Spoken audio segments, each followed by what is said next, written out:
Hello and welcome to the debate. I'm your host Sana Maqbool with you at BTV World. In today's show, we will be, of course, taking a look at what is going on within Punjab with reference to, of course, the kind of constitutional crisis that has existed since quite a few days in the Punjab Assembly, and to the many question marks that have risen in terms of what is going to happen and what the impact is going to be. Of course, there's a lot of legal concerns, a lot of options that are being discussed as to what is going to happen. But we know that the governor in Punjab had asked for a vote of confidence today, which did not happen. And because of that, we also know that the current political setup has been demanding the fact that because there is no vote of confidence that has taken place, it means that we do not have a CM Punjab at the moment and that the status has been revoked, and that moving forward, this is something that had to happen according to the constitution, and because it didn't, this is something that's going to impact the current status of the CM and the Punjab Assembly.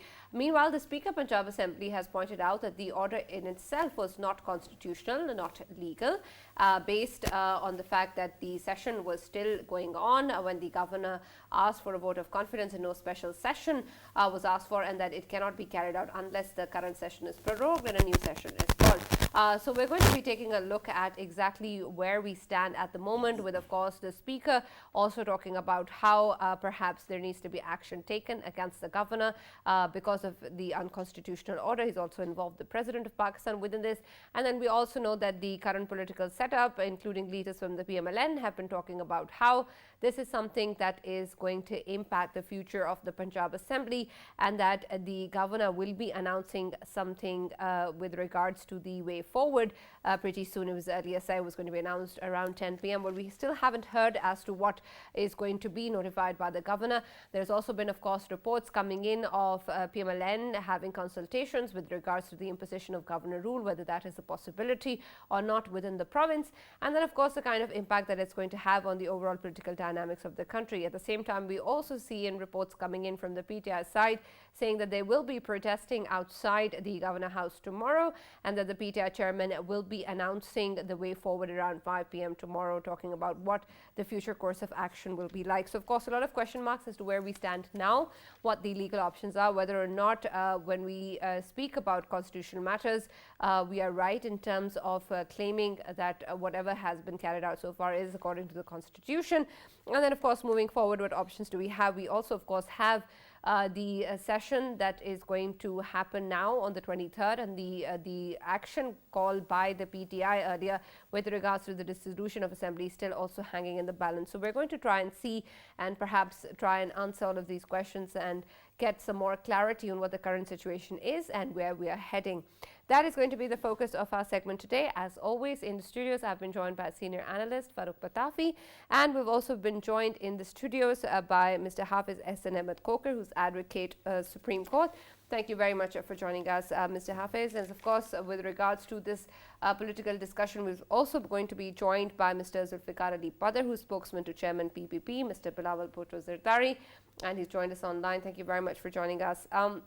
Of course, when we talk about the aspects of where we stand today, there are a lot of legal question marks that are up there. And so, Mr. Ehsan, I'll start with you in terms of where we stand now, especially in terms of, first of all, the order that has been earlier given by the governor, which the Punjab Assembly Speaker has been terming as unconstitutional. And we've heard various opinions with regards to where we stand, especially in terms of political parties as to what they claim is true. But from a legal perspective, what do you think is true in terms of the order being constitutional and legal? Thank you so much for inviting me on this topic and debate. Since April 22, this is the third time when the ruling of the Speaker or the Deputy Speaker of an assembly is under discussion. In April 2022, the first time there was a ruling of the Deputy Speaker that was challenged in the Supreme Court of Pakistan. Supreme Court also took notice on that, and ultimately the ruling was struck down by the Supreme Court of Pakistan, and all the consequences done by in pursuance of the ruling by the Deputy Speaker, the dissolutions of assembly by then the Prime Minister of Pakistan to the President of Pakistan, that was also turned down. Then we saw another ruling of a Deputy Speaker given in Punjab, and that was the counting of the votes of a particular party, PMLQ, that was also challenged first in the High Court and ultimately went to the Supreme Court of Pakistan, and Supreme Court decided the matter, and under Article 63A that the proceedings taken under 63A is the prerogative of the parliamentary party and not the party head, and ultimately the ruling was struck down by the Supreme Court of Pakistan. Right. Another election was held and another chief minister took over in Punjab. Now this is the third time in Punjab that an order was issued by a governor. The governor is legally and constitutionally empowered under Article 130 Clause 7 of the Constitution to ask the chief minister to take a vote of confidence from the members of the assembly, and the provision of the Constitution is very much clear that the chief minister will enjoy the functions and the powers as soon as the governor thinks he has the confidence. But while giving the declaration or the order under the Constitution, it is bounded by the Constitution that he has to satisfy that before issuing the order. Now he has issued the order under Article 130 and asked the Speaker to have a session on it, and the Speaker in the next day he has set aside, or he has not accepted the direction of the governor and made a ruling on it that it was unconstitutional.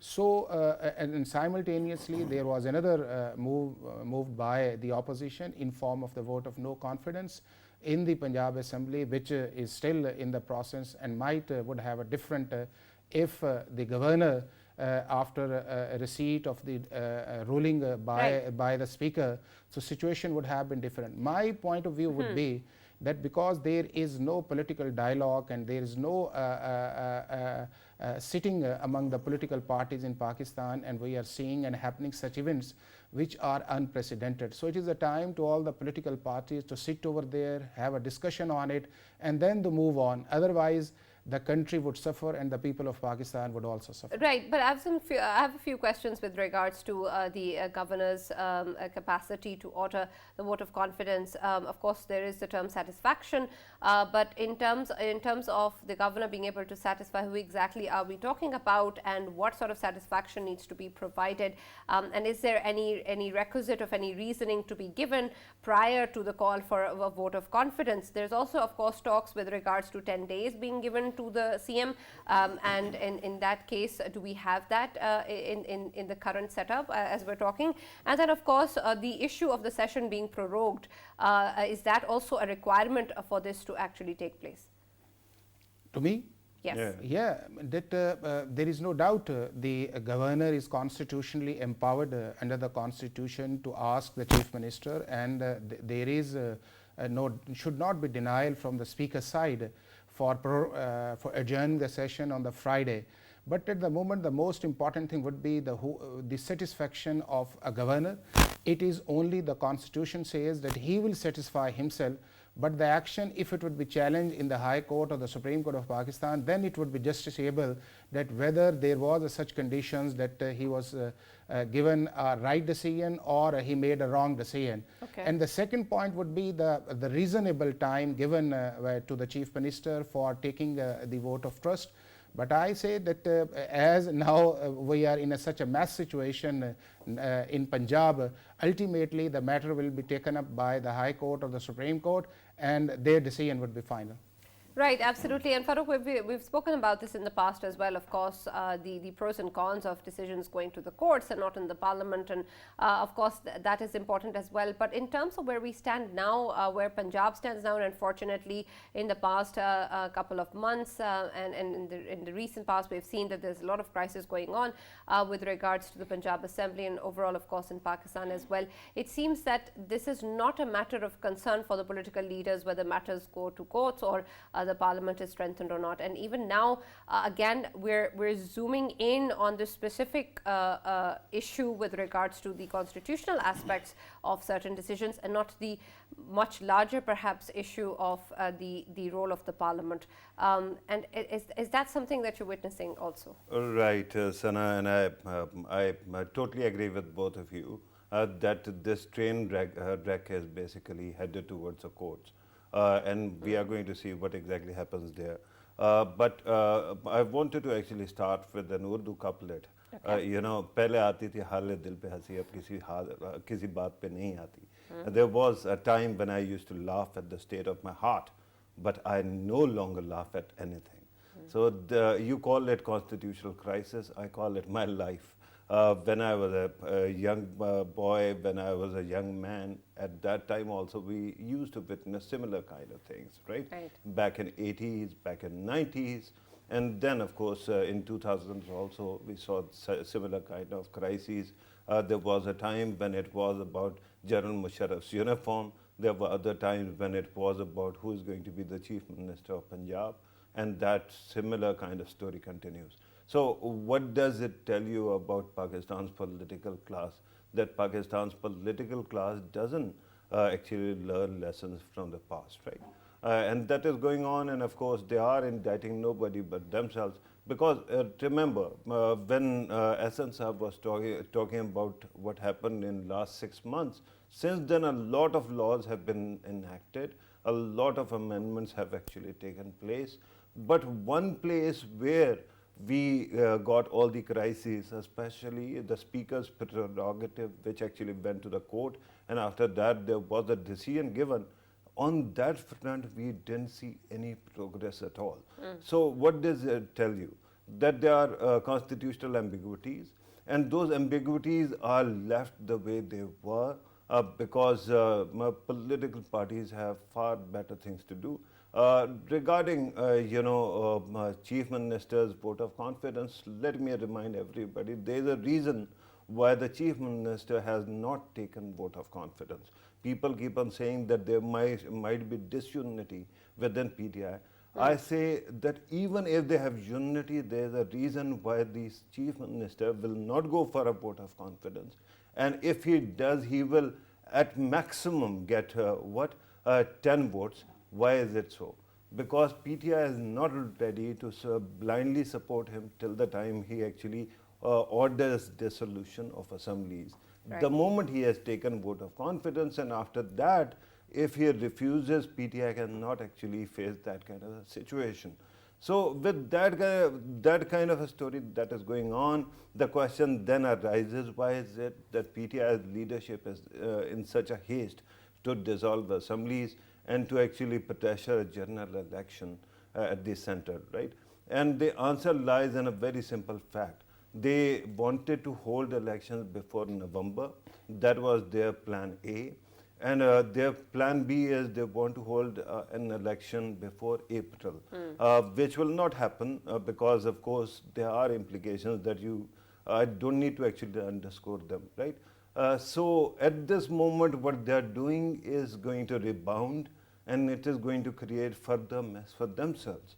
Had I been in Imran Khan Saab's place, I would have known that I have lost the first round, and then actually don't actually go for do anything hasty and wait for the proper time for the elections. He had nothing to lose had he waited for October or November elections, but I don't think he's being advised properly. All right, and we'll speak more, of course, about that. When we talk about, of course, the current issue, Mr. Ehsan, there's also the President's role that has been talked about, and what the Punjab Assembly Speaker is referring to as an option for them to use against the Governor Punjab. What role do you think the President can play in this regard, especially in terms of what the Speaker is terming as an unconstitutional step from the Governor? The appointment of a governor is the prerogative of the Prime Minister of Pakistan. He can advise to the President of Pakistan to appoint someone as a governor in a particular province, and simultaneously it is also the prerogative of the Prime Minister to make a summary to the President of Pakistan for a removal of a governor of such a province.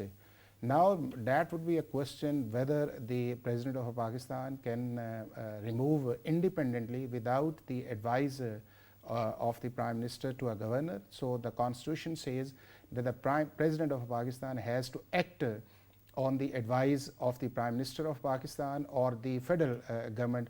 So President of Pakistan cannot perform any functions independently until those functions which have been prescribed in the constitution or some statutes legislated by the parliament. But the important question would be that if the opposition who has demanded for the vote of trust through the governor of the Punjab, and simultaneously they have filed a vote of no confidence to the Secretariat of the Assembly, what is the consequences? This is the issue. The issue is that in the Punjab there is a coalition government, not having any majority of any single political party. The question would be that if the governor asked to the chief minister to show his strength under the constitution, so it would lie the burden on the chief minister, and it would be very difficult for the chief minister to succeed on it, as earlier pointed out Pitafi Sahab, because there are so many internal issues within a party and with reference to the assembly and with reference to certain areas. Simultaneously, because of the judgment of the Supreme Court of Pakistan, that there would be no counting of votes, so it is impossible to have a defection from one political party to another party. And if we go on strength in the Punjab Assembly, at the moment, if there is a coalition is continued between the PTI and the PMLQ, so it would not be possible for the opposition to have succeeded in terms of the vote of no confidence. So the first step lies on the Chief Minister of Punjab, which I think that the Speaker of the Punjab Assembly has exceeded its jurisdiction. He can only say on it that the reasonable time has not been given. He would send back a reference to the governor, ask for another date. So because there is a compulsion under the constitution, when there is an order issued by the governor, it has to be complied. And if the only issue would be, it could be challenged in the court of law. So, and there is a judgment of the Supreme Court of Pakistan as well on this point, that when the governor asks for a vote of trust, it is imperative for the chief ministers to have a trust on it. But simultaneously, on the other side, Sana, with your permission, I wanted to actually very quickly ask Ahsan Saab a question as well. Ahsan Saab, I'm sorry to cut you, but there was a question regarding what you just said regarding the Supreme Court's verdict on flow crossing, right? That their votes will not be counted if they, vote across party lines. I wanted to know the scope of this judgment in retrospect. I particularly wanted to know when does it start applying? Is it indefinite? If that happens, then the Chairman Senate's election automatically gets invalidated. No, the ruling was given by the Supreme Court of Pakistan on two sides. One, there was a presidential reference earlier filed by the President of Pakistan under Article 186 of the Constitution, and they asked certain questions to the Supreme Court of Pakistan, and Supreme Court has replied on that, and there was no detailed judgment at particular time. It was an interpretation. And simultaneously at the moment, then there was a problem with the Punjab Assembly. The Deputy Speaker made a ruling. It was challenged in the High Court and ultimately came to the Supreme Court of Pakistan. And Supreme Court of Pakistan, by his detailed decision, has said that it is not the prerogative of the party head, but it is the prerogative of the parliamentary party. And if the majority of the parliamentary party decides on 4 points, one is, the first is the vote of trust for a chief minister or the prime minister. The second is the vote of no confidence for the chief minister or the prime minister. The third is the money bill, the finance bill, and the fourth is the constitutional bill. So in 4 situations, it is a prerogative of the parliamentary party.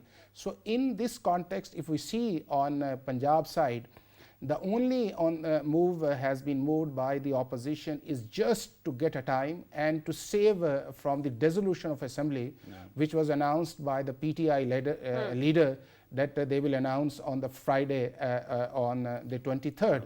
So simultaneously they have adopted a thing that if the chief minister would fail on the vote of trust, then there would be an open window for them, and there would be another election for the chief minister, and they will have a chance for selecting their own chief minister. Otherwise, they know that in presence of the judgment of the Supreme Court of Pakistan, there would be a little chance for succeeding the vote of no confidence against the Chief Minister. Right. Let me also welcome in the debate Mr. Zulfikar Ali Badr, spokesman to the chairman PPP, Mr. Bilawal Bhutto Zardari. Thank you for joining us, Mr. Zulfikar, and for the patience for holding on. Let me start off by speaking about what we were earlier hearing from the current political setup regarding a sort of a way forward or a notification coming in from the governor's side as to what is going to happen next. And we were expecting that around 10 p.m. Do you have any news of whether or not we're going to be hearing any such a move from their side today? Badr Sahab? Yeah. Zulfikar Saab, can you hear me? Thank you very Are you much. with us? Thank Yes, you. go ahead. Yes, thank you very much, Sana, for inviting me to your show. Of My course. regards to the guests and Patafi Saab. Your question is very pertinent. I don't know what is going to happen tonight, whether they are going to implement whatever they are planning to do or not.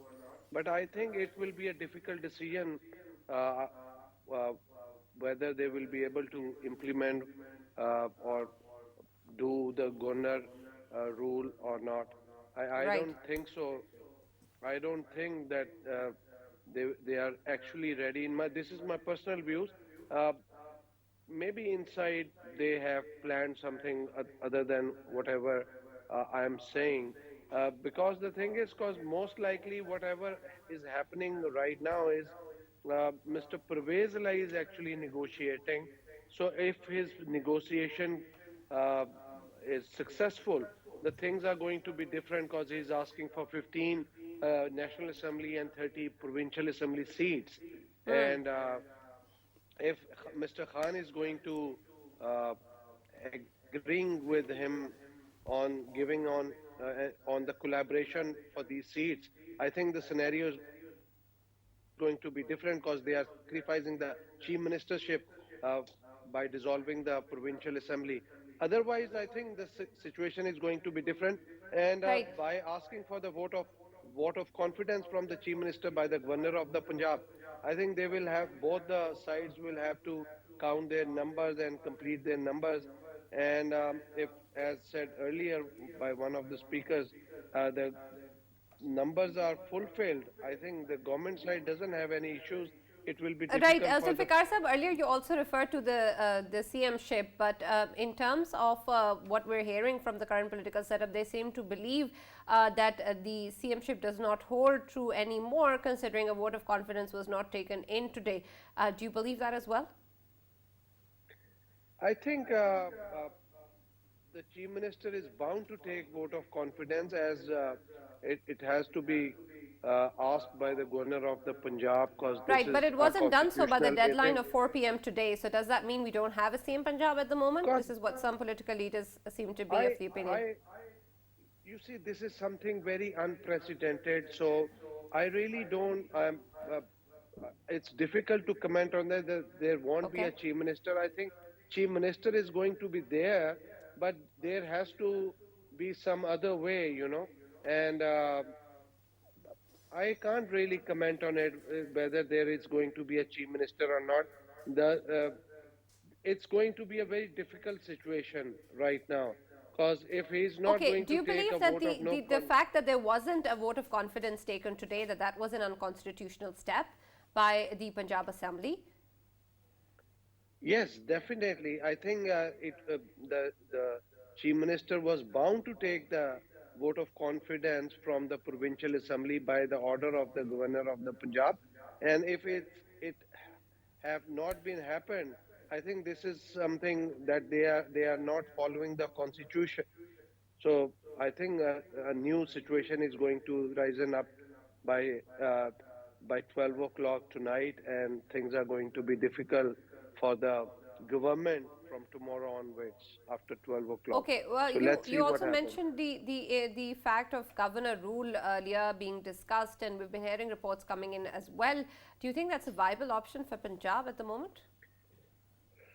In my personal opinion, this is one of the options, but it's going to be a difficult decision, difficult proposition by holding the governor rule in Punjab. Uh, Otherwise, anything can happen, but it has to be a constitution way. Otherwise, it's difficult for the government and the opposition to do anything unconstitutional, I think that the ball is going to go into the court of law, and then they will have to decide what is going to happen, All right. and it's going Farooq, to let me take also take time. your opinion on the governor rule, because of course that's one thing that is being discussed as an option moving forward, and there are of course many that are being discussed by the current political setup as to what is the right way to move forward. Is that something, if we take a look at what is happening and what has happened in the past, especially in Punjab and then of course in Pakistan as well, the right step forward for us? Right, you're asking me to comment on the moral or ethical aspects of these issues. I mean, Even the political. yeah, in politics, of course, whatever sustains is doable and manageable, right? Okay. At this moment, no matter what you do, things are going to end up with the courts that we have agreed on in principle, right? Because there's so many parties jockeying for the post, and then dissolution of assemblies and trying to keep it put. That it will invariably go to the courts.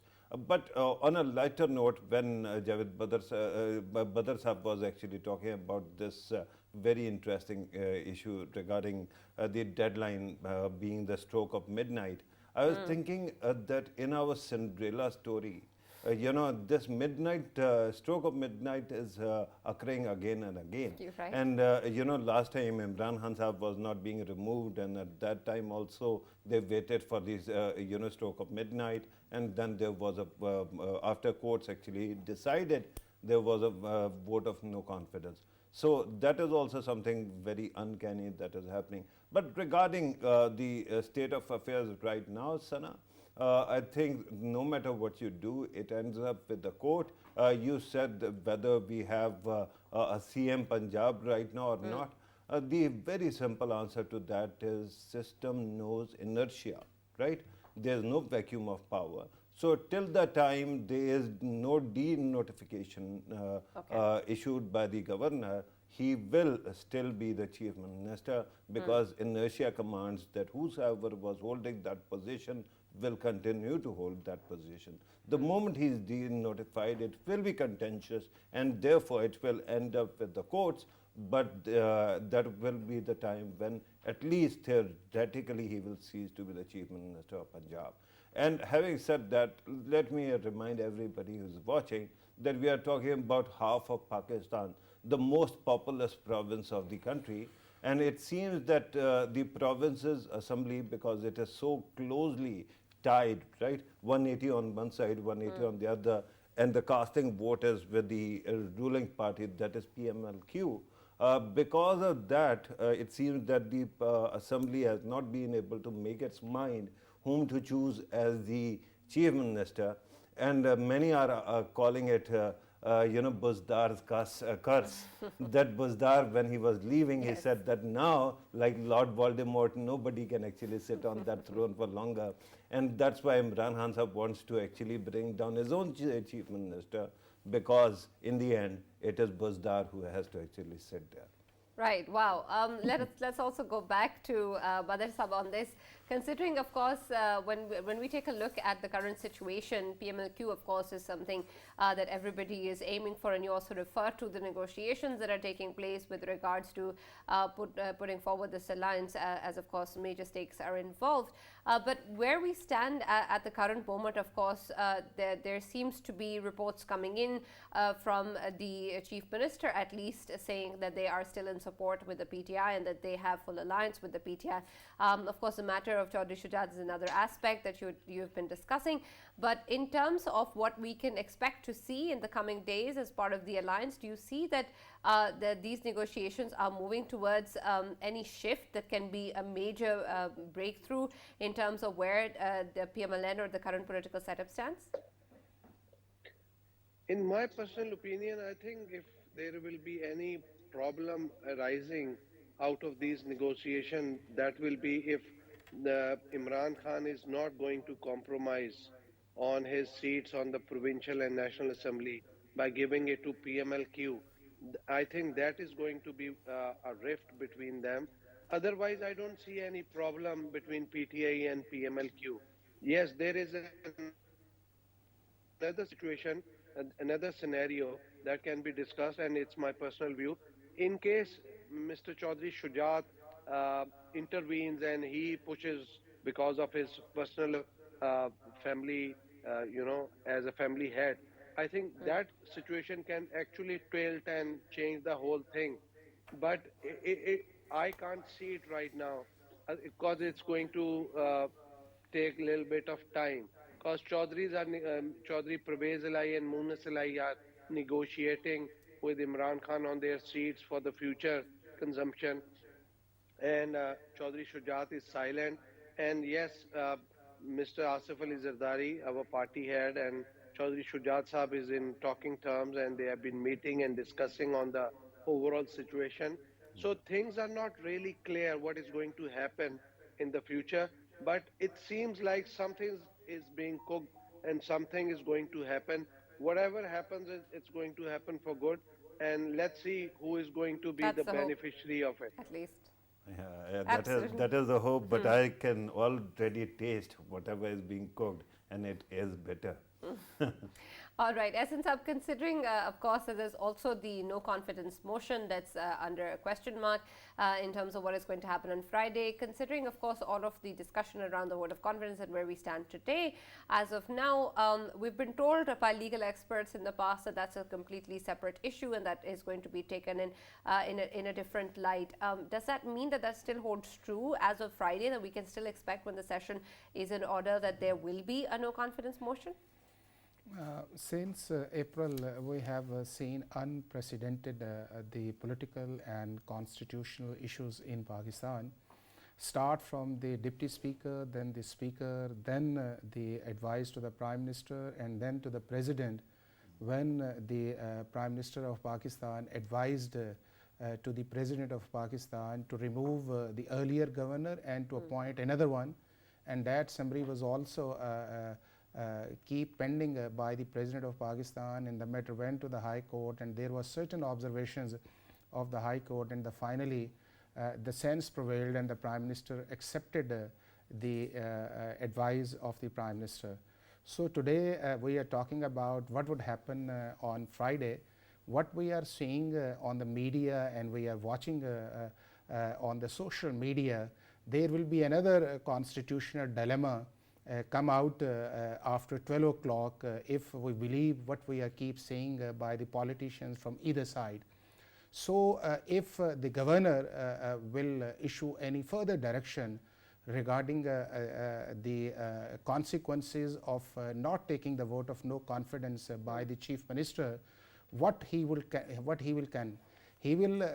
will again ask to the speaker to hold an session and ask the chief minister to take the vote of no confidence, and definitely would take place after the vote of no confidence proposals or requisitions by the opposition, which never suits them.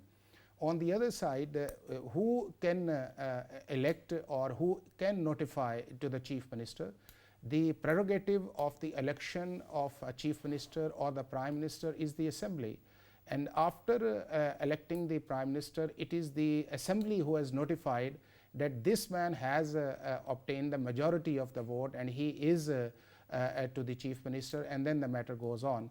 So there is no power with the chief governor to remove a chief minister in any form. He can only say that there is a problem for not implementing his order. He can redirect, and if he will do otherwise, then the matter along with the speaker's ruling will go to the High Court. One party will go to the High Court against the ruling of a speaker, and the second party will go against the governor's order if he passed otherwise after 12 noon. And what would be the consequences, and ultimately there would be a constitutional chaos, the first time in the history of Pakistan when one side the chief minister is denying the constitutional obligation and the right of the governor given under the constitution, and on the other side that the governor does not have any power to remove a governor, which is unprecedented under 1973 constitution. So this is the time that all the parties and all the parties especially who are in the assembly, either they are in the provincial assembly or sit in the National Assembly, they get together, resolve their issues, and don't make any such statements and constitutional steps which is unprecedented in the history and which is also laughing by the public at large, what is happening in Pakistan, and they are not taking seriously the statements and the steps given under the law.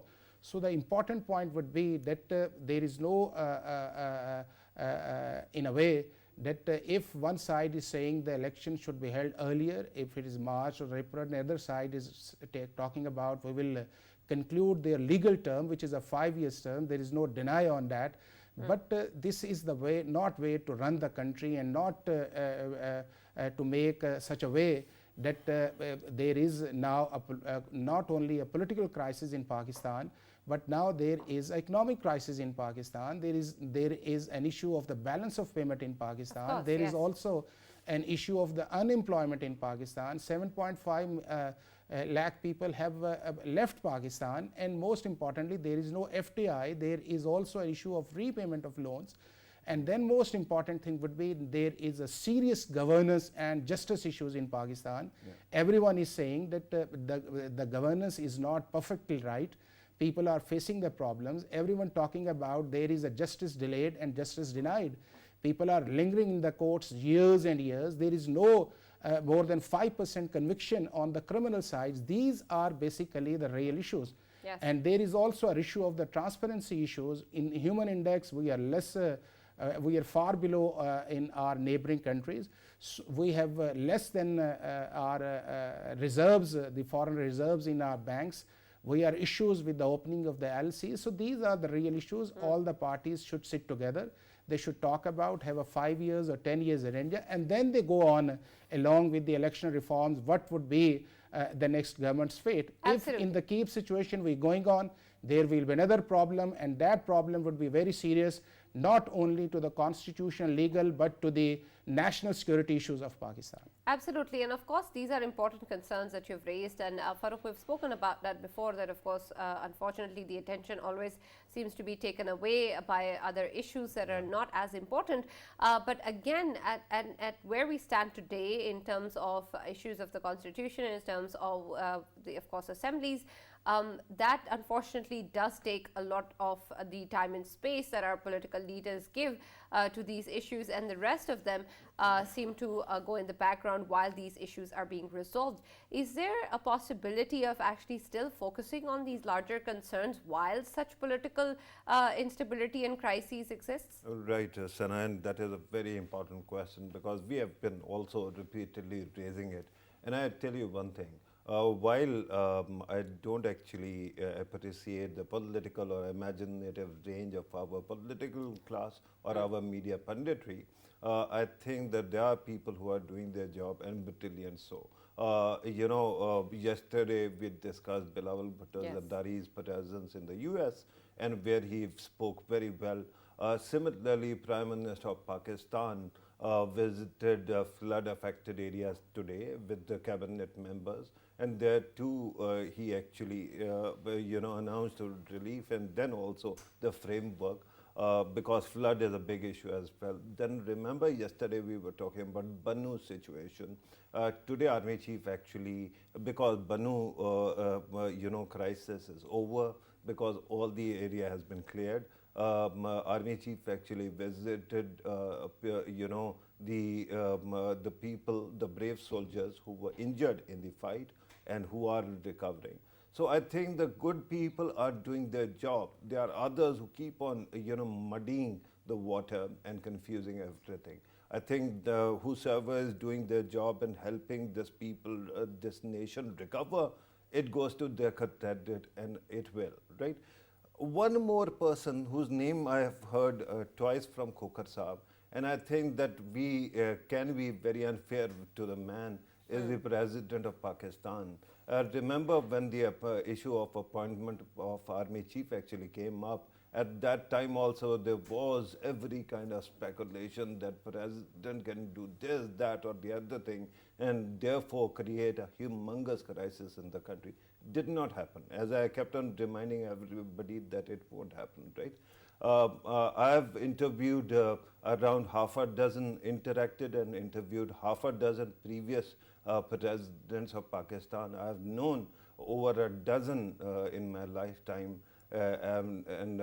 most of them have done their job. But when it comes to this president, despite the fact that he comes from the opposition party, even though at this moment he is without any party affiliation because he is the president of Pakistan, I like the man.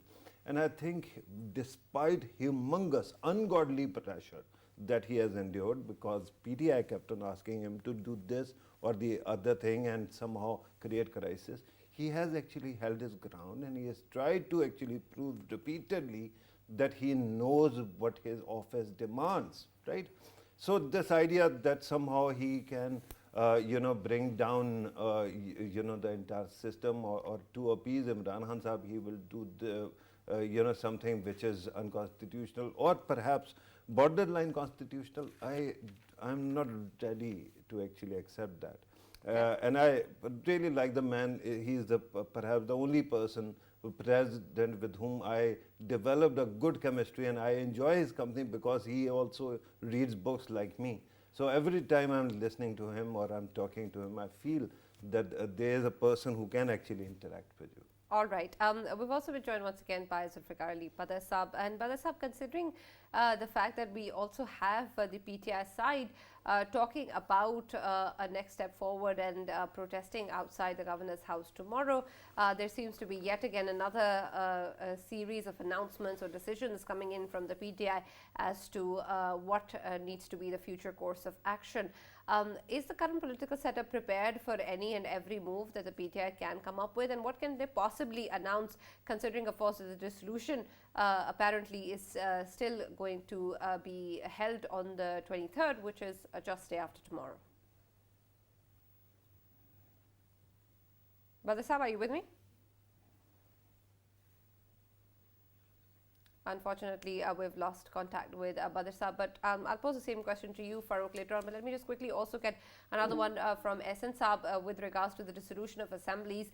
Of course, earlier we talked about the no confidence motion, and we know since the previous ruling as well that if there is a no confidence motion submitted, we cannot possibly have the dissolution of the assemblies. Is that something that we'll be seeing on Friday then, and we can rule out even today that the dissolution is not taking place, at least for now? The constitution is very much clear that the dissolution of assembly can be in three shapes. One is it is the prerogative of the Prime Minister or the Chief Minister. The second is that the assembly completes its tenure, it is dissolved. And the third would be that if the Prime Minister or the Chief Minister loses the confidence of the majority and the other man, he would not be able to get the majority of the votes, automatically the President or the Governor would dissolve the assembly. But in this particular case is that I think so that simultaneously the strategy has been made by the opposition, from the Governor side and other from the assembly sides. In politics, the law matters, but the timing is very much important. If it would have been better for the oppositions to ask to the Governor for the vote of trust before the announcement of the PTI leader, that he would ask his Chief Minister to dissolve the assembly.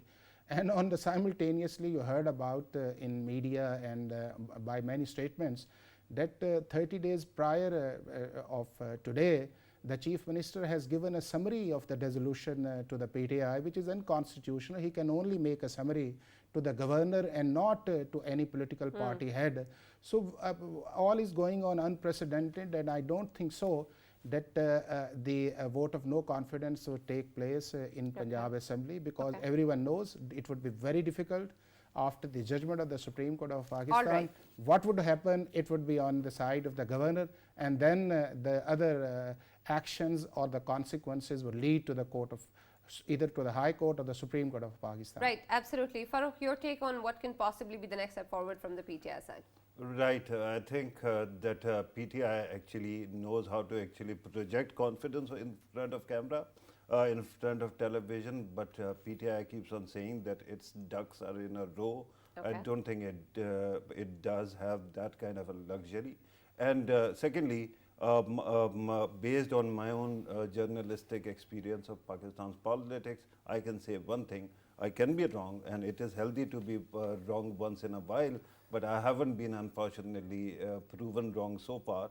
So I can tell you that this quest to get an election before April is not going to happen. No matter what you do, elections will take place in their time. So PTIS should actually try to play the long game rather than staking everything on the short-term gains or trying to placate the people, whosoever they are trying to placate at this moment. Absolutely. Thank you very much, Farooq, for joining us. Thank you very much, Hafiz Ahsan Ahmed Kokar Saab, for joining us. And, of course, Zulfikar Ali Badr Saab, who joined us earlier with regards to the current discussion. There's, of course, a lot that still remains to be seen, and we'll know more in the coming days as to what is going to happen.